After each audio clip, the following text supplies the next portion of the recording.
Tami Akt Şəhadət verilişinin növbəti buraxılışına xoş gəlmisiniz. Bugün çox güclü bir şəhadət eşidəcəksiniz. 2024-cü il 25 may tarixində Hindistanda yerləşən Gangtok adlı bir məkana getmişdim. Orada çox gözəl bir cütlüklə tanış oldum. Pastor Sam Philip və onun həyat yoldaşı Mahima. İlk gün təlim və görüşlərdən sonra birlik və ünsiyyət vaxtımız oldu. Həmin vaxt Mahima bir şəhadət paylaşdı ki, bu məni dərindən sarsıltdı. Bu şəhadəti dinlədikdən sonra çox təsirləndim.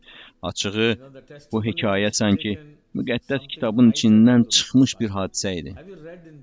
Yəqin Yəhyanın müjdəsi 11-ci fəsli oxumusunuz. İsa deyirdi ki, mən dirilmə və həyatım. Və o, Lazarı 4 gündən sonra diriltdi. Bu şəhadət təxminən 2000 il bundan əvvəl baş vermiş hadisəyə çox bənzəyir.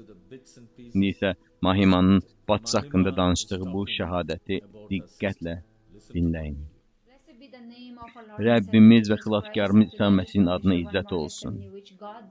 Bugün Allahın imanın və duaların vasitəsilə bacımın həyatında etdiyi bu möcüzəni bölüşmək istəyirəm. Bu hadisə COVID-19 dövründə 7 sentyabr 2020-ci ildə baş vermişdi.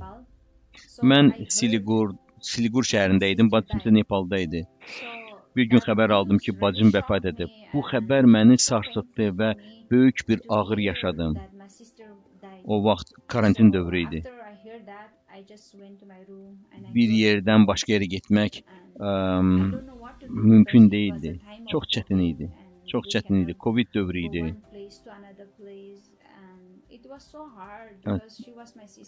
Çünki o mənim bacım idi. Mənim üçün çox ağırlı idi bu. Bu ağırlı bir vəziyyət idi. Və mən otağıma girdim və dua edirdim ki, Tanrı, mən nə edə bilərəm? Mən nə edə bilərəm? Diz çöktüm və bir yol göstər mənə. Və Tanrı mənə dua vaxtı bir görüntü açdı. Və görüntüdə gördüm ki, Tanrı mənə yeni bir paltar verdi. Və bu paltarı bacıma geyindirməliyəm. Və mən Nepala valideynlərimə zəng etdim və 3 gündə artıq ölmüşdü valideynlərimə. İçində çox çətin idi, mənim üçün çox çətin idi və mən Covid olduğuna görə, karantin səbəbinə görə ora gedə bilmirdim. Və mənim üçün çox çətin idi ora gedib çatmaq. Artıq da bacım 3 gündə ölmüşdü. Və Tanrı bu görüntünü mənə göstərmişdi və bu görüntünü mən zəng edib valideynlərimə dedim. Dedim ki, Tanrı bacımı ölümdən dirildəcək və ailəm məni danladı və dedi ki, sən dəli olmusan, bacın 3 gündür ölüb, bədəni şişir artıq və qoxu gəlir. Necə deyə bilərsən ki, o diriləcək? Amma mən dedim ki, xeyr, Tanrı bunu mənə göstərdi. Valideynlərimdən xahiş etdim ki, telefonu bacımın yanında səs ucaldıcıya qoysunlar. Onlar çətinliklə də olsa buna razılaşdılar. Mən dua etməyə başladım bacım üçün. Və dua edirdim və bacım üçün.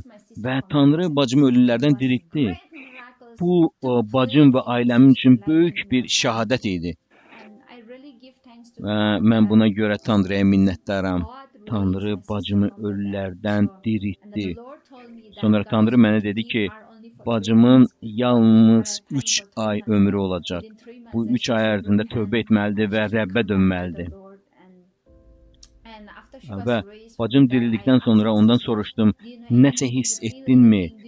Nə baş verdiyini xatırlayırsanmı? O dedi, heç nə xatırlamıram, amma bilirəm ki, sənin duaların vasitəsilə Tanrı məni diriltdi. Və dedi, və bugündən etibarən kilsəyə gedəcəyəm, İsa Məsihi şəxsi xilaskarın kimi qəbul edəcəyəm və bugündən Rəbbə xidmət edəcəyəm.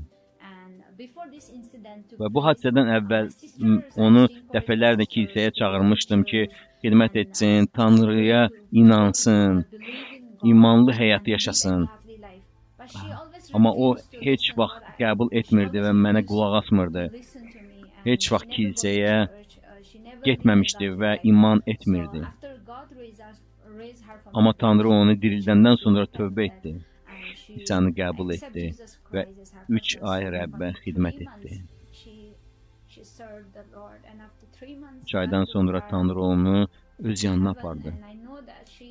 Bilirəm ki, indi o Rəbbin yanındadır, düzgün yerdədir, göylərdədir və bir gün göylərdə yenidə görüşəcəyik.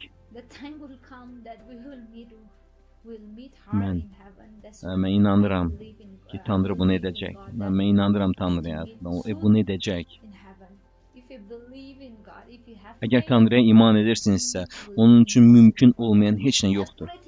Tanrı üçün hər şey mümkündür. Müqəddəs kitab deyir ki, imanınız xardal toxumu qədər olsa belə, dağa yerini dəyiş desəniz dəyişər. Bunu Biblia deyir. Tanrıya dua edin. Tanrı bacımın həyatında möcüzə göstərdi. Tanrı ailənizdə, kilsənizdə və həyatınızda möcüzələr edəcək. Çox sağ olun. Rəbb sizə xeyir dua versin. Bu şəhadəti eşitdiniz. İnanılmazdır bu. Mən bu şəhadəti ilk dəfə eşidəndə gecə yata bilmədim. Bütün bədənim titrəyirdi. Tövbə etdim və dedim, ya Rəbb, nə qədər güclü bir hekayədir. Ester 3 gün tabut içində idi. Dəfn olmazdan əvvəl atası deyirdi, ölü bədəninə qalx demək dəlilikdir. Amma Mahima görüntü almışdı. Onun imanı var idi. İman Allahın etdiyini görməkdən və eşitməkdən doğur. Və bu çox təsir etdi mənə. Və mən istərdim ki, Bibliyadan Yəhyanın müjdəsi 5-ci fəslin 19-cu bəndən 21-ci bəndən kimi açaq və birgə oxuyaq. Beləliklə İsa onlara dedi, doğrusunu sizə deyirəm, oğul atanın nə etdiyini görməsə, özündən bir şey etməz. Çünki ata nə edirsə, oğul da onu edər. Ona görə ki, ata oğlu sevir və özünün etdiyi hər şeyi ona göstərir. Ona bunlardan da böyük işlər göstərəcək ki, siz heyrətlənəsiniz. Ata ölüləri dirildib onlara həyat verdiyi kimi, oğul da istədiyi şəxslərə həyat verir. Bu şəhadətdə sevdiyim şey budur ki, Mahima 3 gün ağladı, dua etdi ki, Allah ona yol açsın, ki, Siligur'dan Nepala gedə bilsin. Hansı ki, o vaxt mümkün değildi. Ya da duasını eşidib möcüzə etsin və Tanrı ona görüntü göstərdi. Tanrı onu edəcəyi əvvəlcədən göstərdi. Və sonra dua vaxtı gördüyü görüntüyə görə o atasına söylədi ki, telefonu bacısının yanına qoysunlar ki, danışsın. Və Ester 3 aylıq ölümdən dirildi. İndi sənə sual verirəm, sənin dua həyatın necədir? Sən nəsə baş verənə qədər dua edirsənmi? Tanrı sizə göstərəcək və siz böyük işlər görəcəksiniz. Ailəniz üçün dua edin.